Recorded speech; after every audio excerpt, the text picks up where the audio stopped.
to my YouTube channel. Thanks for tuning back in.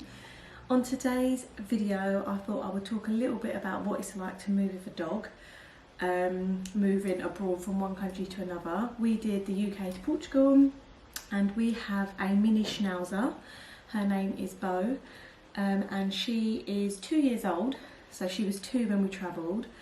And yeah, there was a little bit of a palaver with what happened when we travelled with Bo, so I thought I'd fill you in and give you our experience of what it was like travelling with a dog, and hopefully it will help you if you're travelling with a dog too. Okay, so the first thing that we did when we decided that we're going to be moving to Portugal was decide how we're going to travel with Bo. We had no clue what to do, we didn't know where to go, I googled it basically, travelling with a dog. And I think that possibly was the worst thing I could do, because I just assumed that travelling with a dog I'd have to use a company. So that's the first thing I did. I contacted a few companies that came up on Google. I sent them an email, or you know when you put it into the computer and it comes up with a form that you've got to fill in and they call you back, they email you back, that kind of thing. So I filled in Bo's details for 2 different companies and waited for the quote. And I think when I got the quote it scared me, because both quotes I received back from both companies were over £1,000 to take Bo. And I thought to myself, God, that's a lot of money to take Bo over. And I thought to myself, oh, right, how are we gonna, you know, it's more expensive than a family of 5 travelling over to Portugal. So it concerned me a little bit. And then, so what I did was I said to my husband, right, well, it's a lot of money to fly her over there. Let's ship her over there. We'll drive over to Portugal, put her in the car, drive over by ferry, and then we can pack up the car with some bits, then fly back to the UK, get the kids and some more of our stuff, and fly back to Portugal, because we thought the drive would be too much for the kids, and we don't have a huge car, so we thought it'd be too much for them.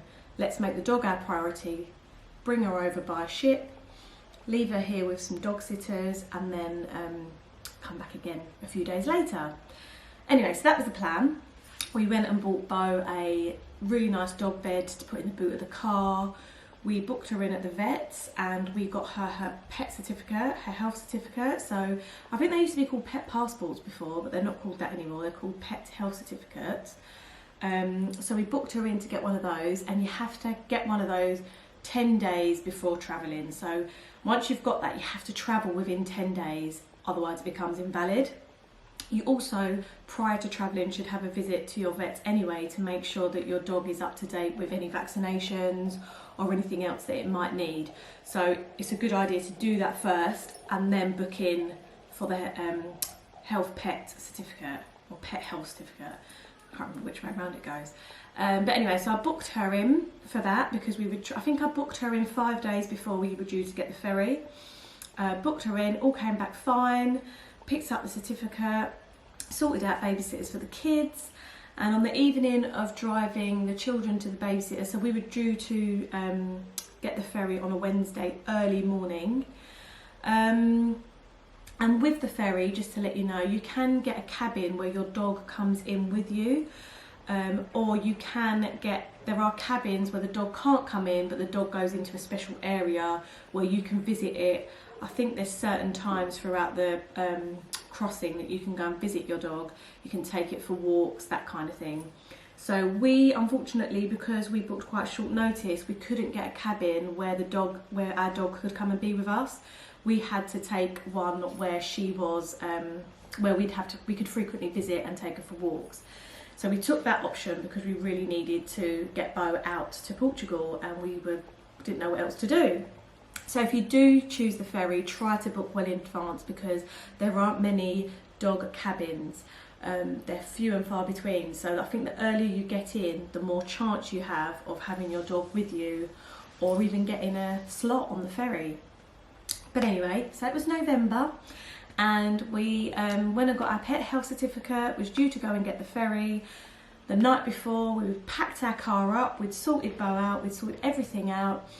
And we were due to wake up at 6 AM the next day, and off we were going. But at 6:30 the night before, we got a text from the ferry company to say that the ferry had been cancelled. To say we were gutted was an understatement. We were just like, oh no, now what? So basically the ferry had been cancelled due to poor weather conditions, which is understandable. No one wants to travel when there's poor weather conditions, but it was heartbreaking. We were just gutted. And the ferry was cancelled. So we didn't know what to do again. I contacted our travel insurance company, who you don't get any refund for anything when it's cancelled due to weather. So we lost out. We got our money back for the ferry costs that we'd paid for our crossing, but to get Bo's pet health certificate, that cost us over £100. In total at the vets I paid £200, but that was for a pet health certificate and a vaccine. I think it was around £150. I'm going to check and then I'm going to put it here in this space of how much it cost for her health certificate, but we didn't get a refund on that. And I felt absolutely gutted because we'd paid all that money for her and it got cancelled. So beware if you do book a crossing with a pet later on in the year in the winter months, that it could get cancelled due to bad weather. Anyway, we tried to rebook and as I said, they're few and far between. There were no crossings available with a dog until March, and we were moving to Portugal in November. So I was just like, oh, what are we going to do? Again, panic, worry, we can't wait till March, she needs to come with us. They offered us a slot. There was one cancellation to come up, I think in late February, but it still wasn't for us. So then I'd done more research online and I saw that TAP, which is Air Portugal, Portuguese airline, take dogs, and I couldn't believe it. I was like, how did I miss this? So basically what we did was we contacted TAP. I didn't want to do anything online. I like to speak to somebody because I like to know what I'm doing is the right thing. So I contacted TAP, I spoke to a lady, I said, do you take dogs? And she said, yeah, we take pets. So I was like, brilliant. And the cost was only £100. I think it was £96. Again, I'll check and write it up here for you so you know for sure. But to bring Bo wasn't a lot of money compared to the £1,000 we'd been quoted from the first place for a company to take them. And then via ferry, I mean, the ferry wasn't much with the dog. But still, to know that she could travel on the same aircraft as us and arrive in Portugal on the same day as us and kind of all be together felt amazing. So we booked on with TAP. Now with TAP, so you have to have, if the dog is below 10 kg, or I'm not sure about other pets, possibly cats, because I did see cats on our flight. If they weigh less than 10 kg, then they can come on the flight with you. So they can come onto the cabin with you and sit on the floor in front of you or beside you. Unfortunately, Bo weighs 10.3 kilograms, so she was 3 kilograms overweight, so she couldn't come into the cabin with us. She had to go into freight, which we were really sad about because we'd have loved to have her with us, and we were really worried about leaving her and her going for a flight on her own, but we think she was fine. I mean, she seemed fine, and what happened was we had to get, so as I said, I wanted to be sure about the size of the cage and everything she needed. So you can't have a soft cage, you need to have a hard cage. I ordered one from Decathlon. I can link it in this video. I ordered one from Decathlon and they give you the size measurements of the aircraft, will give you the size measurements for your dog. You have to make sure they're the correct measurements or they don't take it, or if it's too small for the dog or too big for the dog, I think they're a bit fussy. I mean, I was really worried, but the one we ordered for our dog was fine. We didn't put it together because we had no clue what to do. We just got to the airport early. We got to Gatwick early with the dog, our luggage and the crate, and we hadn't put the crate together. It was unassembled. I'm going to see if I can pop a video in to show you what it was like, because I did video it at the airport on my phone, so I'm going to see if I can pop the video in and I'll talk over it if I can. But anyway, so what happened was that at the airport, when we had to give him Bo's health certificate, so we paid for another one at the vet, and again the cost of that we had to pay again. We gave that in when we were checking in, And then they said that, you know, you have to put the cage together, but we started putting it together. We needed a screwdriver. It's like, oh, you know, the stress of going to the airport with the kids and the dog. But they directed us towards the luggage shop, and over there they had like screwdrivers and stuff, which we were really lucky. So if you're in the same position as us, go to the luggage store and they've got screwdrivers and stuff there. And we put together Bo's crate, and then they told us our flight was at 4:30. They told us to be at check-in at 2 o'clock, where they'd come and collect Bo. So we went back to the check-in desk. Bo was in her cage. We put some water in there and a few little biscuits. And then 2 guys came along and wheeled her off to put her onto the aircraft. It felt really sad saying bye to her. But she was wheeled off. And then 2.5 hours later, we boarded our plane and arrived in Lisbon about 2 hours later. So she was away from us for just over 4 hours. And when we arrived in Lisbon, we had no clue where to go.